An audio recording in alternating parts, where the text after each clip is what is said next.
Hi, everyone. This is Adrienne from Fame Consulting. So today I am going to talk a little bit about sales taxes. So sales and use tax. If you are a retailer, you should be very familiar with this. And it applies if you're a brick and mortar, meaning like you have a storefront that people walk into and they can purchase things from you.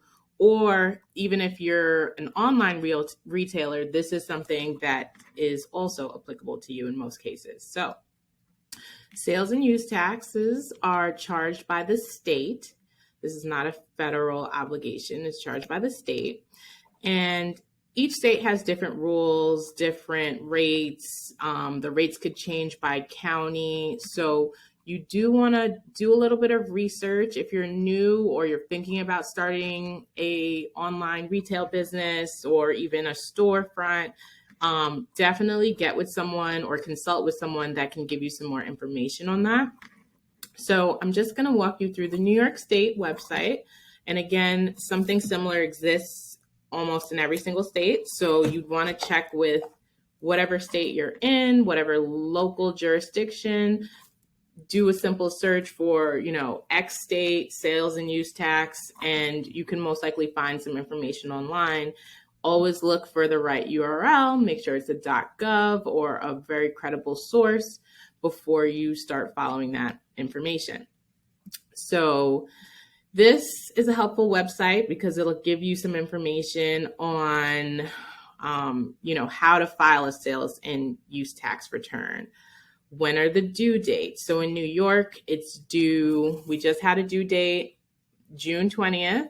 So it's June 20th, September 20th, and December 20th. And then it'll be March 20th of the following year. So every 3 months.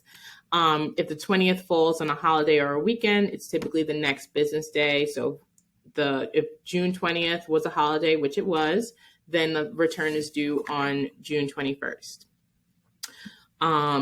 It has a helpful link. You can actually file this online. You can create a free account with New York State Department of Taxation and file it online. And then you can also see a sample of the form and the instructions if you need some help figuring out how to fill it out.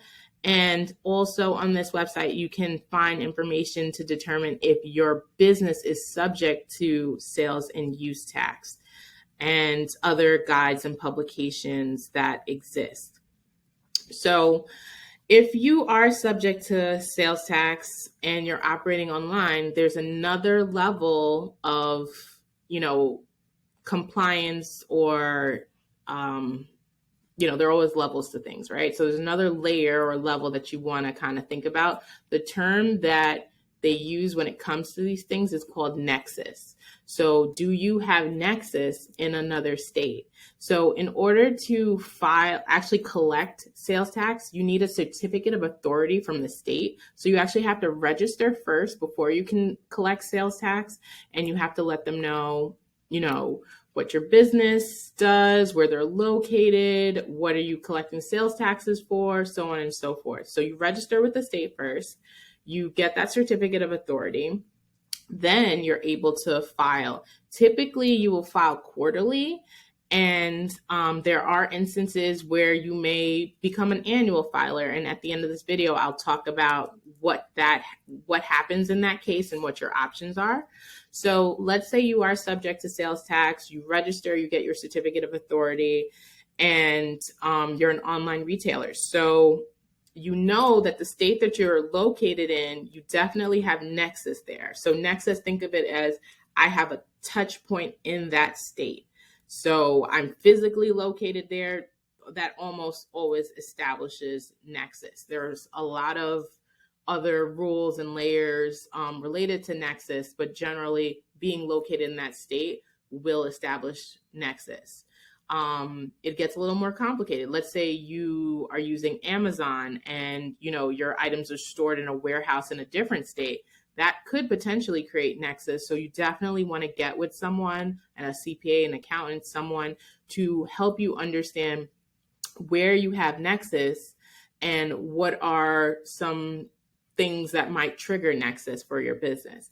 That's important because yes, you may realize, okay, I'm located in the state and I know I have a tax obligation there for sales and use tax.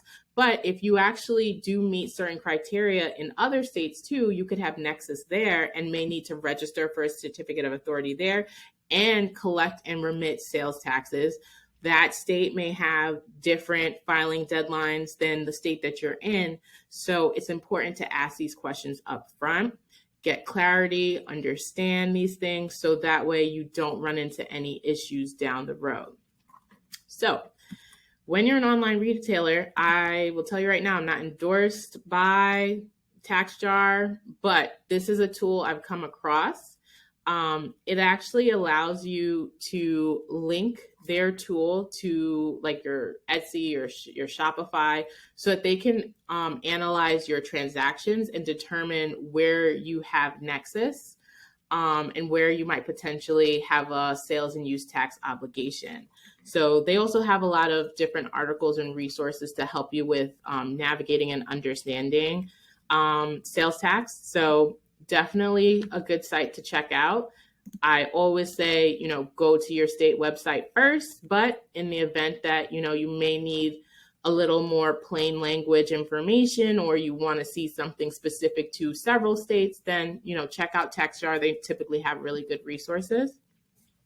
Finally, I want to talk about what happens when you go from quarterly to annual. So in New York State, once you file 4 quarters, on time, and they see that your sales and use tax in those 4 quarters is less than $3,000, you may receive this notice in the mail.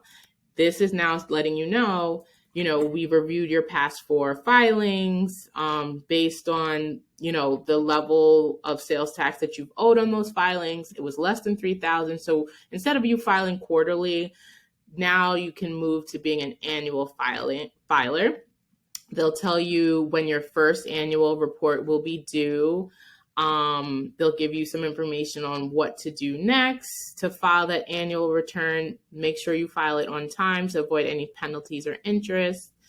And typically for most people, great. Less compliance for you on a quarterly basis. Now you can just, worry about doing this report once a year instead of 4 times a year.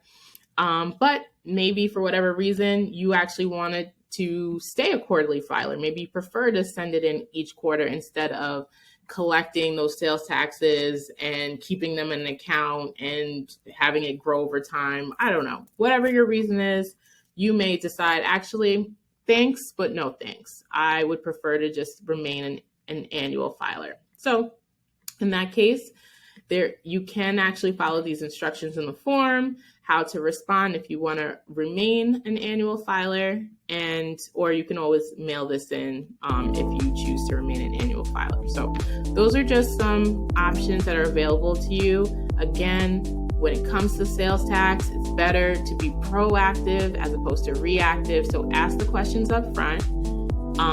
See, what states you might have nexus in based on your individual situation, and reach out to someone so that way you can get support and get it done right the first time. So this was Adrienne with Fame Consulting. I hope this was helpful, and I'll see you next time.